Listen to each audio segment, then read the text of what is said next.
साथियों नमस्कार। शारीरिक एवं मानसिक स्वास्थ्य के लिए क्या प्रतिदिन पैदल चलने का अभ्यास प्रभावी नहीं है? मैं राजेंद्र भाटिया आज इसी विषय पर आपके साथ वार्ता करूंगा। प्रकृति का यह नियम है कि मनुष्य, जिसमें स्त्री पुरुष दोनों आते हैं, स्वाभाविक रूप से आलसी होते हैं। विज्ञान और तकनीकी के आधुनिक युग ने इंसान के जीवन को सुख सुविधा संपन्न बना दिया। मोबाइल के प्रयोग से बहुत सारे काम बैठे बैठाए आसानी से हो जाते हैं। साथ ही साथ पैसे और समय की भी बचत हो जाती है। ऐसे में स्वाभाविक रूप से व्यक्ति अधिक आराम तलब हो गया है। व्यक्ति की शारीरिक हलचलें सीमित हो जाने एवं शारीरिक श्रम के अभाव में तमाम तरह के स्वास्थ्य संबंधी असंतुलन पैदा हो रहे हैं।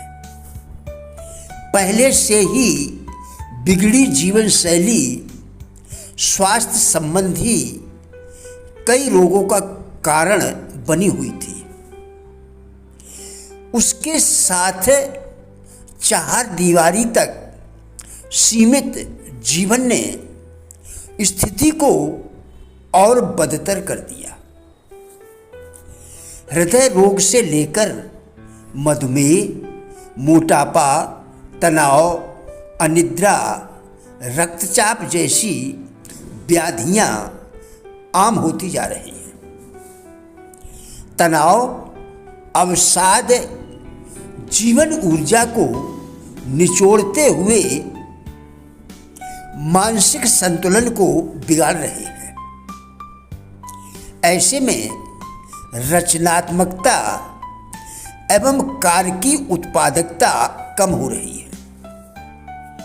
जीवन की गुणवत्ता एवं संतुष्टि का स्तर बुरी तरह से प्रभावित हो रहा है।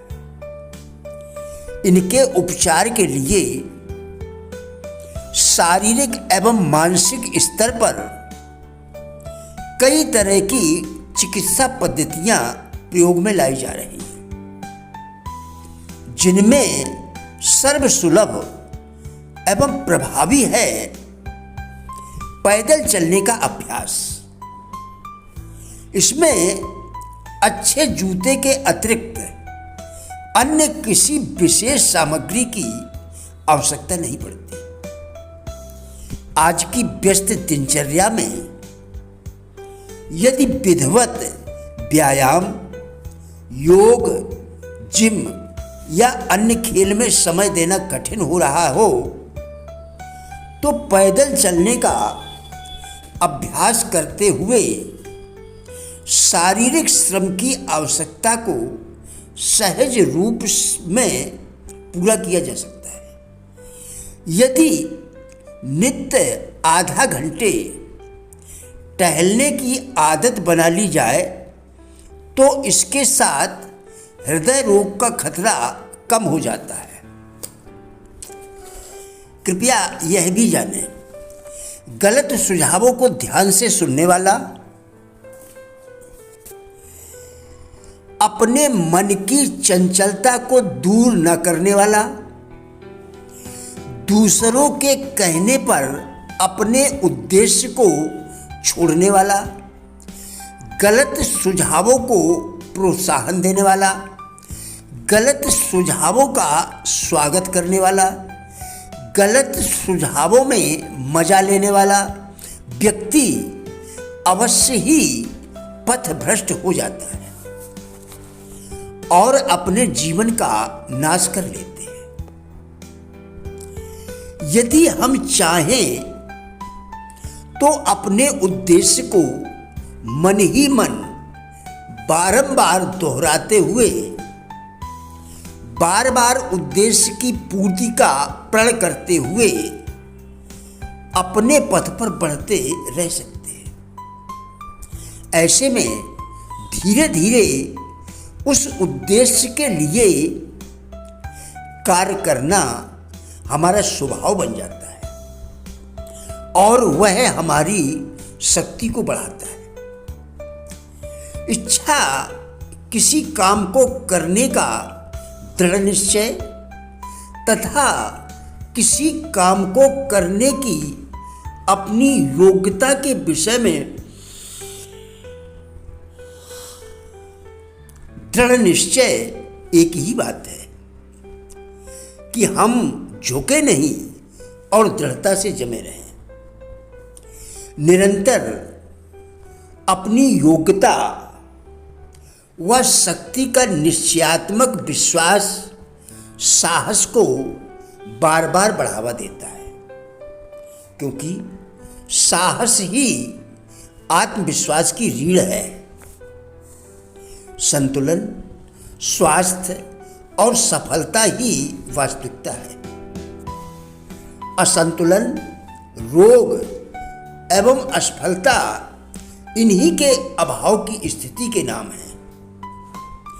आशावाद के बल पर ही आप संतुलन, स्वास्थ्य तथा सफलता को प्राप्त कर सकते हैं। आशावाद ही भविष्य निर्माता है। आशावाद की स्थिति मानसिक सूर्योदय है। एक ऐसा अध्यापक जिसका ज्ञान सामान्य है परंतु आत्मविश्वास के गुण से युक्त है,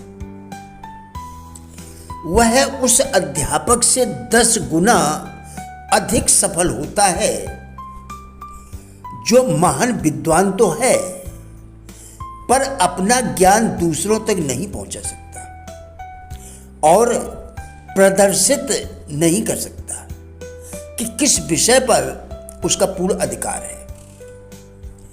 साथियों, हमारा उद्देश्य इन वीडियोस के जरिए लोगों में जीवन के प्रति सकारात्मक दृष्टिकोण एवं जिज्ञासा पैदा करना है। कृपया वीडियो पूरा देखें। यदि आपको